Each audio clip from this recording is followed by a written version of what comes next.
Hey guys, Icy here. So this is going to be one of my non-scripted videos where I just kind of want to go over the new Oakensoul proposed changes that are upcoming for update 35. The PTS week 3 notes just came out about 2 days ago, and they haven't made any further changes from the week 1, so we're going to assume that it's going to go ahead in the iteration that it's at right now.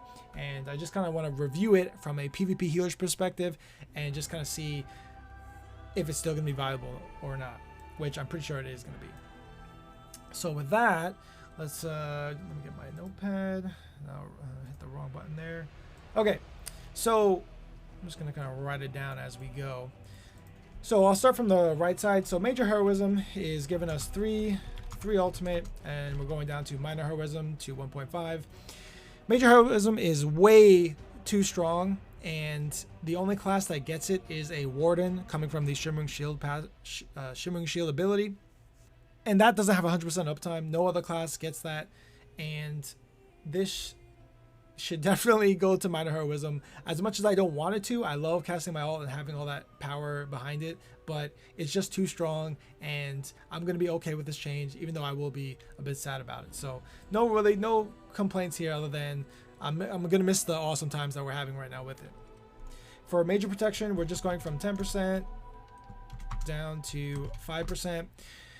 It's hard to say if this is a good change or not, because when we go to minor, yeah, we are going to be taking a little bit more damage, 5% more damage, because we're losing that mitigation. But if you think about it, the Nightblade, the Warden already have minor protection naturally part of their kits, because when the Nightblade casts their Dark Cloak, when the Warden casts their Ice Fortress, they're already getting minor protection as part of their abilities. So this is just kind of bringing us more in line with classes that already function like this as is. So I think I'm okay with this change, but it's going to be hard to tell until we actually test it out in actual PvP instead of just looking at numbers on a screen.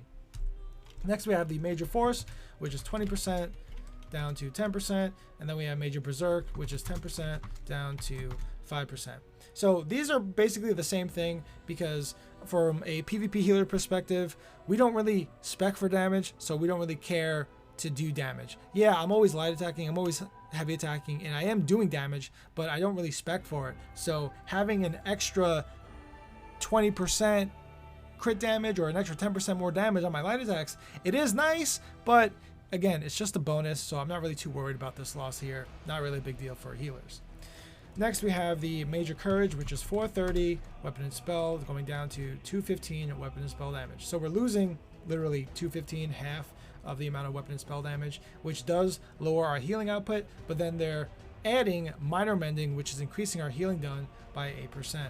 So let's actually just take a look at the ESO Build Editor. This is I'm not using the PTS version because they still have issues with it currently, so I'm just going to use the current live data and just make the changes here so we can see what the healing numbers look like.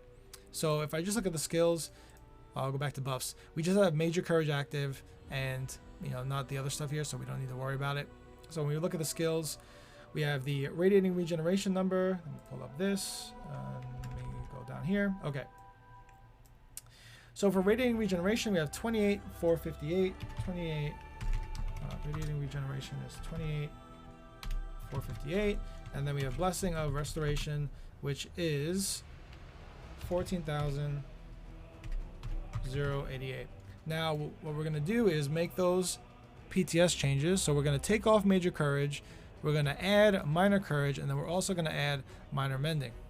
And then we're going to go back to the skills, and then let's actually see what the new number is. So Radiating Regeneration is going to be 28,752, and Blessing of Restoration is 14,237. So I wanted to use just 2 skills here. One is a hot and one is a burst heal. And right now, even though we're losing 215 weapon and spell damage, that 8% healing done that we're getting from minor mending is still helping us come out on top to make up for that loss there. So yeah, we lose our damage, but we still are actually going up a little bit more on our healing. And this kind of shows me right here that we're pretty much going to be in good shape to continue using Oakensoul as a healer. So our heals are still going to be good. We are going to be taking a little bit more damage because we're losing that major protection going to minor protection, and our overall damage output does lower. But if you think about a regular 2-bar setup, we would never be doing as much damage with our light attacks anyways. So we're still in the positive if you ask me overall, and I'm still going to be using it. I haven't even gone back to Snow Treaders yet, and I did try to do it a few weeks ago, and I hated it, playing that mini game with keeping my buffs up and stuff. I'd rather just run Oakensoul and have fun and enjoy the game and things like that. So overall, I'm still looking forward to Oakensoul. We'll see over the next 2 weeks if they make any further changes to it, but right now in its current iteration, I think it's going to be fine for PvP healers in general. So yeah, with that, we'll catch you guys on the next one. See ya.